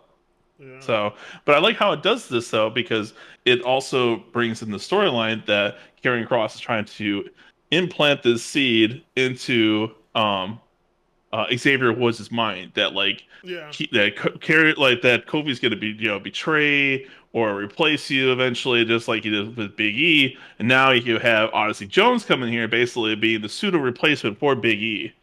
So it's Honestly, kind of like yeah. he's seeing that like all these things that Karrion Cross was talking about actually coming about. So we might see the breakup of the New Day and actually have these guys go single and have Xavier Woods actually have his own singles run for once. Honestly, that'd be pretty cool. I mean, like, both Kofi Kingston and Xavier Woods are capable of having their own runs, but like, man, Yeah. it's not been the same since Big E's been gone. Like, it's It's not. sad that Big E's not there, man. I miss Big E, and like eventually though, like either they're gonna have to move on. It's like it seems like the Big E is never gonna be cleared to wrestle ever again. Mm, Unfortunately, as much as I'd love to have him back, if he's not gonna be cleared to come back, he can't come back. We have to replace him, or we're gonna have to split these guys up. You or know? or or or or or put him with Bobby Lashley and you reform the Hurt Business. Well, the Bobby Lashley's gone now. Oh, why? Right? What? Really? I think he got released not too long ago. Oh, that sucks. That sucks. Because he wasn't there doing anything with him, which sucks No, too. Because again, the Hurt Business, again, in my opinion, was a great faction, and I don't know why they got rid of that faction. I It also was a like. great faction, and then they split everyone up. I also liked him with the belt when he was champion. I thought it looked good on him, and Yeah, he was formidable. You know. So, yeah. Backstage, Jones revealed that he helped the New Day because Kingston told them they needed it, but Woods did not appear overly thrilled. that's what I'm saying. They're implanting the idea that Cross is right that he's replacing Big E at the end of the day, and Yeah. potentially leading to them finally splitting off. Yeah. This next part made me really sad, and that's that A Town Down Under beat Awesome Truth. God, that fucking that tag team name is terrible. A Town Down Under. Well, they gotta get the Australian somehow Yeah. involved with the A Town down, down Um. under. Yeah. Theory and Waller won. Uh. But yeah, no. I mean, honestly, goddamn. Fucking. I like how Austin Theory and Grayson Waller are basically there to eat pins and look like morons. That's their whole purpose in this Yeah, company. but they won the match though. To be fair, They won the match, but like you can still look like a moron while winning. But I don't like though that like I think Grayson Waller is a, a great talent. I think he could eventually get a great singles run eventually. I just don't like how Theory, ever since Vince left, he's been on a downward slope ever since. Man went from potentially becoming going up against Cena, and then like nothing happened with that. And when he remember he beat Cena, nothing happened with that. He went from potentially being Mr. Money in Bank going up against a champion, a world champion. Went down, he got himself an Intercontinental champion, yeah. instead because he couldn't handle becoming a world champion. There was no way that was going to happen. It just goes to show you too that also Triple H fucking hates the Money in the Bank belt briefcase so much Yeah. that he's willing to get rid of it out of the storyline. That's why it happened this year as well. That he got rid of it the same night. He's like, I don't even want this shit in the story. I have too much storylines to work with. I don't need a briefcase being brought Yeah. into the mix because he notices it too. Because he looks at people say shit on the internet, like saying like how they did with Priest. Like, well, Priest, why the fuck didn't Priest come out here when Seth Rollins is like clearly available to do something about it? You know what I Yeah. mean? Yeah. Yeah. No. So Yeah. it's like he notices that. He notices that. He notices when people talk shit about Priest his entire time as champion, saying that he's not a good enough champion. So he does look at the comments of people saying stuff like this. Not only So that, I but think eventually, I wouldn't surprise me eventually we do away with the belt, the briefcase for at least a short period.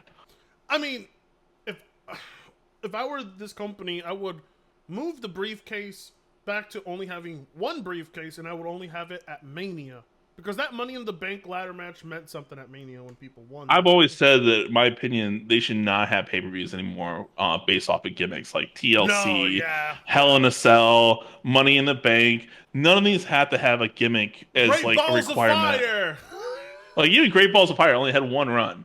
but I it was a good know. pay-per-view at the end of the day. But it was still Oh, like, yeah. whatever. Well, remember So, the pay per view that was supposed to be hosting at the White House, and they had a fake Obama come out for that one.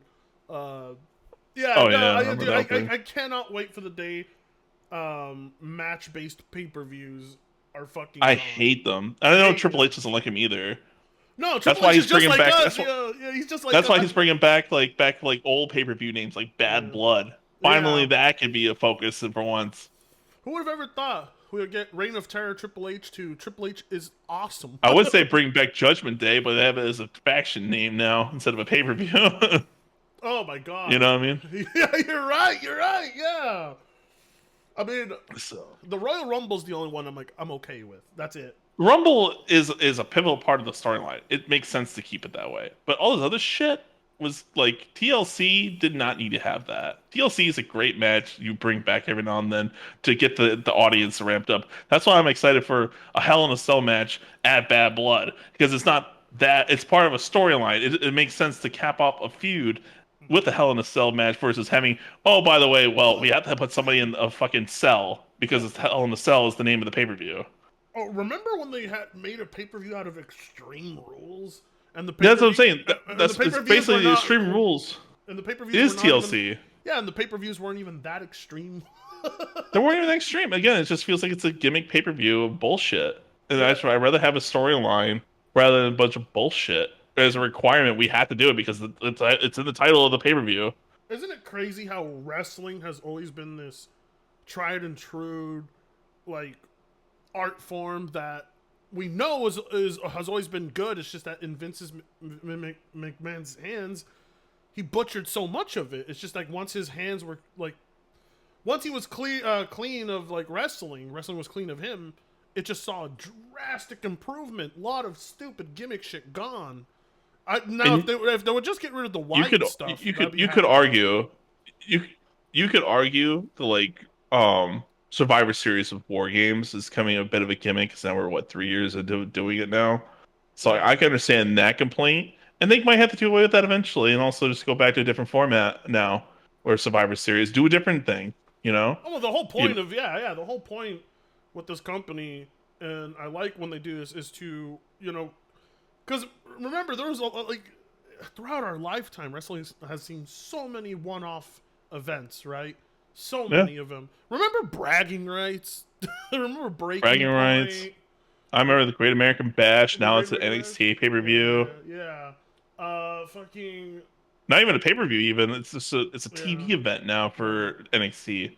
What I would like for them to do with No Mercy, No Mercy said NXT pay per view now. yeah, but if they brought it back as a main event pay per view, what they should do at No Mercy is have it be like the only thing about the No Mercy pay per view is that every match on that card is like some kind of no disqualification match, so that people are sold on the premise that at this pay per view people will beat the shit out of each other, right? Yeah, Like bring back like the Iron Man matches. yeah, You Iron know, Man matches, First Blood matches, best like they're doing right now. Next Monday, they're gonna have best 2 out of 3 falls. You know, I quit matches, fucking strap match, dude. Strap matches. Remember when last time I saw a strap match was between Crime Time when they had a falling out. no, remember the strap match was the last one was with Seth and Cody, and Oh that's yeah, yeah, remember. yeah, yeah, yeah. Well, That that wasn't not even, well, what actually it wasn't even a strap match because that was a Hell in a Cell technically. yeah. Cody implemented the strap. I will say like that was one of the more brutal Hell in a Cell matches in a long time because Yeah, even with Cody's the injury, fucking the a injury. pectoral muscle, yeah, injury. Yeah, yeah. It was awesome. Yeah, I mean, you're never gonna top Mankind and Undertaker, but that's because no one should ever try to. That match was dangerous. Oh So, yeah, no one that should should never ever, be done again. no one should ever try to do that again. Like, try to find safe ways to look extreme. But let's keep going here. The Miz was frustrated following this loss, and there was the slightest tease of him potentially turning on Truth. Already? Not a great time to be a tag team or faction WWE now.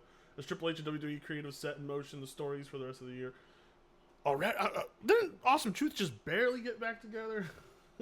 That's I'd like. Oh, you know how it is. The Miz will come and go as he pleases. But You know, that's yeah. I whatever. mean, it plays an important role into how believable his character is if he breaks up that fast. So yeah, it makes sense. Yeah, Then Damian Priest versus JD McDonough. Honestly, Very satisfying beatdown. I was rooting for Priest the whole time. Rhea comes out, and my favorite moment of the night is Rhea headbutts JD, which leads to Damian Priest to getting him into the choke slam. And then Damian Priest turns and looks at Rhea. He's like, "Should I do this?" She's like, "Yeah." And he's like, "Yeah!" And then fucking lands one of the most beautiful choke slams. JD's, oh my god, the landing on that choke slam looked brutal, but JD's a pro, so you know he's fine. And he hits it, and the crowd goes nuts.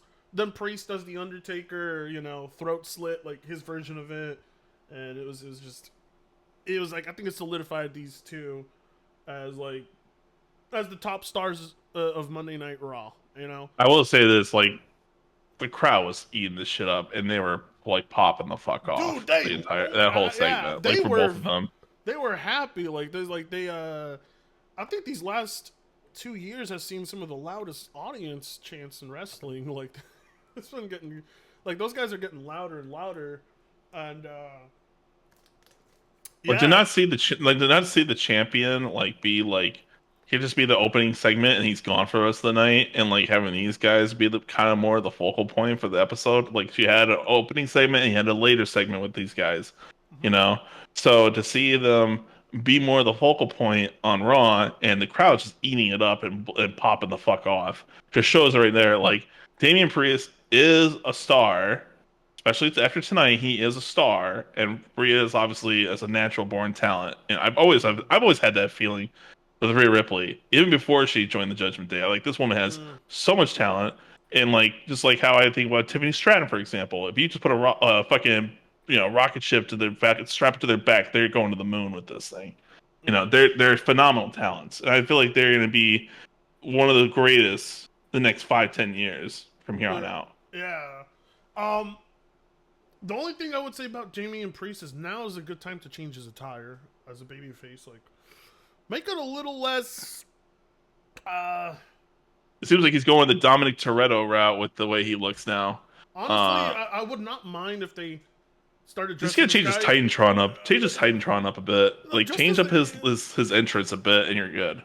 Dress this guy up a little more satanic, you know? I don't know how to say I don't think you have to even do that, because you said it yourself, you're tired of these fucking gimmicks. You know what I mean? No, so I mean, like, I don't want him to be, like, his gimmick to be, like, a mystical one, but I mean, like, changes, like, you know, like, what I mean, like, just, you know, maybe change the beard up a bit, change the hairdo a bit, and just change the attire, but do not change the gimmick. Like, keep him as, like, a street thug guy, survivor. You know, I like that about him. I see. They seem like they're going the Dominic Toretto route with him. Because look at it, the way you see the Bleacher Report. It looks like Dominic Toretto, basically. It looks like came off the set of Fast and the Furious right now. Yeah, you know, he looks good in this picture that I'm looking at right now. Like, I'm not a big fan of like the tight leather he wears. It looks a little, not me either. It looks like he bought it at a porn shop. I'm not a bondage Undertaker look. Yeah, it looks like he bought it at a porn shop. So he needs to change his. He needs to look like he popped out of Fast and the Furious more than he popped out of the porn store. I think he can do it. I think he can pull it off. Yeah, totally. But the guy, his facial expressions, his voice, everything, like he sold this tonight like it really actually happened to him. You know, that was great. It was awesome. Carlito, Dominic, and Liv, Rhea got her hands on Liv for a short bit there. She got her slammed against the post and about to do a fucking power bomb until Dominic saved her ass. Yeah. And Dominic, I like how Dominic's just as scared of Rhea as Liv. Oh yeah, they ran for it. He knows, like, do you know what she did on my nipples? Run! Run, bitch, run! I'll say though, like Dominic is, I think Dominic should just be that character who like he really does lie and he cheat and he steals just like his uncle. I like it. Yeah. It was great. Rhea made the save, yeah, and then Rhea and Priest embraced. It felt like it was a very heartfelt moment. It felt like watching like two friends like fucking like I got your back and you got mine. It was good. It was really good. Yeah, because they've always had that dynamic between, especially when she came back. Like he was the first one that she made the call to. Yeah. Then they called each other the Terror Twins now. Is what they're going by now. I mean, those two, the way they dress, they look related. I'm pretty sure they're going by the Terror Twins now. Yeah. I'm pretty sure. Michael Cole did not miss an opportunity to remind us that the Archer of Infamy is a karate expert. The Yeah, because he physical, used to be a kickboxer back then. yeah. Yeah, the physicality in the strikes was off the charts in this one. Priest and McDonald throwing absolute hammers at each other. Yeah, they hurt each other there. McDonald launched himself through the ropes at the top suicide that nearly ended with him going headfirst into the commentary table. Yeah. The pop for Ripley and Priest laying out McDonald was reflective of a pairing that is going to do big business for WWE. Those two, like, it's crazy because like Rhea Ripley's popularity kind of surprises me because I see people at like when I go to Walmart go shopping, I see people wearing those shirts, like a Rhea Ripley shirt, or I see them wearing like a Lesnar shirt. But like Rhea Ripley is like people know who she is like around here, even if you're not a wrestling fan. Anywhere. Like I said, Yeah, I think she transcends beyond the wrestling ring. well, it's just she's just like it's just Especially Call of Duty having yeah. her in the battle as the battle pass character. She's a Yeah. star. Yeah. Although I will say Rey Mysterio looks bad in that game. They need to fix him. He doesn't look right. Yeah, Ray's yeah, like I said, like, but Cody and Ray are in the shop and she's in the battle pass, like, Yeah, and yeah. she's heavily promoted in the game. I don't So be yeah, surprised when Priest gets put into the next one. I think he yeah, would. I would love the choke slam. That's why I would love that'd to be see. cool. Yeah, that choke slam finisher right Yeah, there from yeah. Damian Priest. Damian Priest. Yeah. Uh, yeah. So this was it was a good one. I was surprised that wasn't what they used to end the show. That would have been perfect. Yeah, you Um, think it would have been the way they ended the show? You think that would have been it? Yeah. Io Sky and Sonya Deville versus Sonya Deville. I did not watch this one. Yeah, again, it's just a piss break extension for the most part. EO picks up the win at the end of the day, so Yeah. it's like I said, it just seems like again the commentary doesn't give a shit. Why should Yeah. I care? Which sucks because Io Sky is a great talent, and like I think she did her little summer stint going to Japan along with AJ Styles to do some wrestling matches. Yeah. So I was hoping they would carry that momentum going with her, but it seems like they're just kind of with Yeah. it, you know? Yeah. Then next was the Wyatt Six versus American May. I do not care for anything Wyatt related. Um, it really heartbreaking that 2/3 of the original Wyatts are long gone. Yeah. Um, but I don't enjoy the super like them trying to sell off on supernatural stuff like this way. I mean, like the only reason it ever worked for someone like Undertaker is because Undertaker was a menacing looking motherfucker in real life. His Uh, character made sense during that era where there was characters that had gimmicks. It made mm, sense back then to have his character like yeah, that.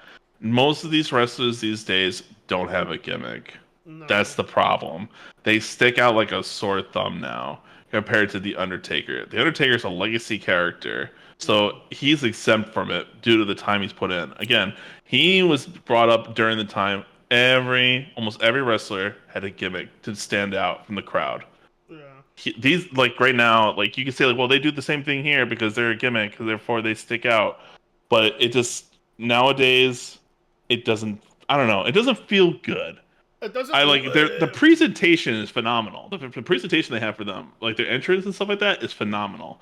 Yeah, I don't know if this is gonna work though in the long run. I don't know because the way everyone else doesn't have a gimmick in the roster except them yeah, is really kind of gonna make it hard to yeah. like. Okay, everyone's kind of used to this kind of like meta of somewhat realistic wrestling. Now we're gonna go to the paranormal now, just out of Yeah. nowhere. It doesn't. I don't know if it really it's gonna work. Now is the perfect opportunity for WWE to remove itself from this old tired stuff, this corny stuff, and stick to the more grounded in reality kind of thing, right? Like, I don't know, like we all know it's not real, obviously, but Of course, we know it's not we real. don't want to be reminded it's not real, right? It's Because like I don't know. It's just like it could work at the moment. I'm not completely sold on it. I didn't. I even had before, unfortunately, with Bray's untimely death. I really didn't like Bray's gimmick as the Fiend. I feel like that was very limited what you could do with that character because they made him so OP when he first came when he started taking losses, and it just started to make his character get more diminished, and there really wasn't a lot of stuff that you can work with him outside of his, his Uncle Howdy segments or whatever that he used to do. You know what I mean? Uh, The Firefly. yeah, the Firefly Funhouse. I'm sorry, when That Firefly that Funhouse, that was like the only thing that would help him with that was doing promos. yeah. If he had just kept that as a like a comedic thing and not try to mix horror with it, I think it would have really worked out because he could have just been this guy who is go happy lucky going out to the ring, and then like he transforms into a brutal like psychopath that beats people down if like you Yeah, start hitting him. Because remember when he wrestled as not the Fiend, he came out as Bray himself from the Firefly Funhouse with like the sweater and everything, and I was like, yeah. this is okay. I like this. I was like, this is Bray himself is a phenomenal talent. He can make it work without the Fiend gimmick.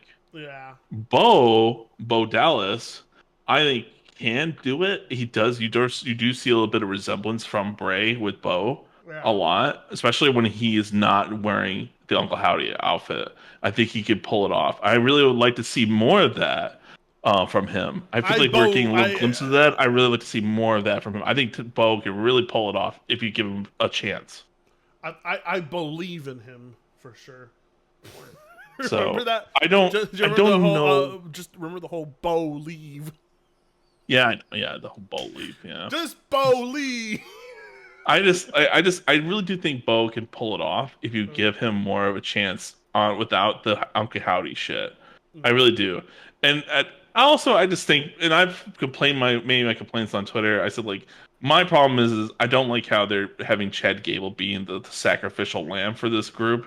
Yeah, I don't like that because in my opinion, you're diminishing Chad Gable going heel and making his new factions. Not only are you diminishing him, but you're also diminishing the Creed brothers now. yeah, So you're bringing a new faction brought up, and you're basically diminishing all their momentum yeah, for this gimmicky group yeah. that it might not end up being good at the end of the day. It might end up being forgettable. So I don't know at this point how this is going to play out, but I don't like how they're really trying to downplay Chad Gable. But I'd like to see Yeah, Chad Gable eventually get his chance again at Gunther, and I feel like this is kind of kill that momentum. I agree. Yeah, I mean, I really like Chad Gable being an asshole. I enjoy it a lot, where he just turns on everybody and he just like he has all this self doubt, and it manifests into him blaming everything and everyone around him. It's like they sold it really well. I don't. This doesn't make any sense, and yeah, now's a good chance for WWE to disassociate with supernatural gimmicky stuff and try to bring wrestling back to its roots. Like, try to get distance yourself from Vince McMahon's type of booking kind of thing because I don't think it really has a place in modern day wrestling. Like this kind of corny, like supernatural stuff. It's not scary. It's not intimidating. Yeah. it's the Yeah, complete presentation's opposite. fantastic. The Yeah, presentation they have for the entrances is fantastic. And yeah, their they their do. video Yeah, segments are good, but it seems like I don't know, like again, they're just starting to do their matches now, the in-ring matches finally. So it might end up working. it But they're could. just starting. Let's see, let's let it marinate for now and see how things play out. But right now, I'm not sold on it completely. I'll be honest. I usually try to skip these segments but I'll give it a watch later today Yeah. and see how it turned out. Wow, they gave that one an A. Oh no, they gave that one a B. Okay, never mind. Finn Balor and Liv Morgan reveal the new Judgment Day. Yeah, and then was that really the end? Hold on, was that That match? was it. That was the last segment of the night. Wow, that's interesting. They should That's have what I'm had. saying. It felt weird to end that off on the night Yeah, I versus mean, like, having Priest at cap off the night. maybe they were worried the crowd would be tired because that crowd is probably the same crowd that was watching SummerSlam last night. You know, Yeah, isn't it? Because they usually it is. have Monday Night No, Raw. it's not actually No. because yeah, because SummerSlam was in Cleveland. This was in Baltimore. Ah, okay, it's a different crowd. Yeah, they're probably getting Yeah, a feel, probably wanting to like warm them up. But wow, that's what they ended the show with was that.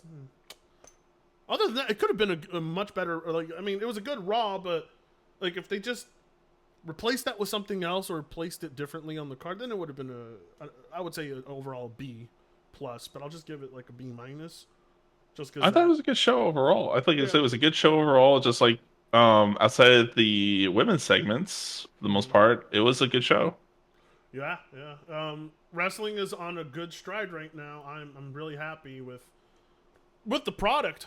Honestly, like I really am. I'm just glad I don't have to hit record and doom and gloom on wrestling like I had been for almost 10 years. You know, like why am I still Yeah, watching we really this? haven't felt that. We really haven't felt that, honestly, for the most part. Even for the summer was really good summer for the most part. Good matches we've gotten so far. I was hyped for SummerSlam, dude. Like like now I look forward to the shows because I know there's going to be something creative at each show that makes me want to tune in the next day to see where that goes, because Hmm. that's the original formula. It really felt like, man, during the 2010 to 2019 era, or Oh, it was terrible. 2021 era, like that. Oh my god. I What think what it only got progressively good when COVID happened. I think it only got progressively good when COVID happened Yeah, because that's when the formation of the bloodline and Roman becoming heel. Ever since then, it's been on an upward slope. yeah. Well, the less control Vince had over the company, like you could feel the company drastically improving the less power the more power he lost, and Hmm. we knew what the answer was, and it's like wrestling is so much bigger than Vince McMahon. Sorry, like he It created is. this, but it's bigger than him now, and he's like we don't need you. As a matter of fact, it's interesting how we no longer really need the old talent anymore. This new talent is proving themselves. Like they have Triple H has an eye for talent that's undeniable. He is just, without a doubt, he is Booker of the Year. He has he slipped up sometimes. Yes, he has. Yeah, he's not perfect. He's Has not he done perfect. stuff Yeah, way too late than I should would have done? But people would argue saying, "Well, you just want instant gratification. That's what you want." So therefore, he's trying to give you the long burn to finally get that satisfaction in the end. But because I said the same thing. A lot of people said the same thing too with the previous pay-per-view with mm-hmm. Sammy versus Braun Breaker. They thought like, oh, that's gonna kill Braun Breaker's momentum. It's a Yeah, young talent that Sammy doesn't need this freaking belt. Why are they doing this to him? Like it's stuff like that. Everyone was saying the whole thing. It's like, why is this happening? And now it happened again at SummerSlam. He won. Now um, kind of wanting to buy a good replica of the Intercontinental belt. It's still my favorite looking one on the entire That's good. I company. had the World Heavyweight Championship belt, so I'm Yeah. happy with Well, that. you want to look like Roman. That's why. Well, I got Gunther now, so I'm Yeah. good. Oh, damn So it! Ah! Yeah. Well, if I do get the Intercontinental, I'll show you a pic. I want to get a really good, heavy, like really expensive they're heavy replica as one. shit. Yeah. What you can buy the authentic replicas from the website, right? Yeah. Yeah, yeah, and they're Usually get them expensive, on but sale at a pay-per-view. Wait for the pay-per-views to come out and they'll have them on sale. yeah, yeah, yeah. No, I'm gonna buy some merch this month because I saw some really cool. I mean, honestly, not gonna lie, WWE has some pretty cool, sick ass merch. Like if you go to their website, Dude, they had that one fucking belt that as soon as Roman came back, they had a belt signifying his 1,316 days as champion in yeah, there. And it was only like 1,300 championship belts for that belt and it sold out within like an hour. and those belts are probably It worth was like those are $600 a belt. so much fucking money. They only did a limited run, huh? Damn. A very limited run, and it's like I said, it sold out within an hour. Yeah. But like you said, the product is being hotter than ever. People look forward to it. Like I'm looking forward to Friday with Roman being back. I want to see Yeah. where that story progresses. Maybe Paul Heyman will be back then too. Monday we have Sammy versus Braun for the best 2 out of 3 falls Mm-hmm. match. And we have something to look forward to with Bash to the Berlin with fucking Gunther versus Randy. When is Bash of the Berlin next month or? That'll be August 31st. All right, quite a bit of ways, but there is a taping of Monday Night Raw I'm going to be able to go to soon, which it's going to be my first tape show. I can't wait. I kind of want to go to the SmackDown because they're going to be in town next Friday. So I don't know. We'll Bro, see. yeah, no, no, dude, go, go, go, go, go, go, go, go, go, and then Yeah, I'll go to we'll Raw, see. and then we can fucking talk about it. All Yeah, right, we've we'll been see. going on for about almost 2 hours. We covered a lot. It was our Yeah, we did. return episode. We got more coming for you, and really, really pleased with wrestling overall. Like, I don't really have much negative to say. If you have anything negative to say, you're probably watching the wrong wrestling company. Right Yeah, now. exactly. I'm sorry, but things are pretty good over there on the WWE grounds for once. So, thank you. Like, comment, share, subscribe. Delta, thank you so much for being here so we could do this. You know, we need our co-host. I can't record these episodes without Delta, so everybody thank him. And we'll see you guys for fucking SmackDown's taping if we can make it on Well, Saturday. it's not. We'll plan for Tuesday. We'll have another one up then. All right, we'll So plan for Tuesday. Well, you know, in general, we'll just be we'll like have this week. SmackDown and Raw. We'll discuss it then. This week in wrestling, I think, is the perfect way to really just like cover all wrestling that we watched. You know, Yeah. you know. So yeah, anyway, have a good one wherever you are, and thank you so much. All right, Delta, say bye, and we're out of here. So long, chat. Take care.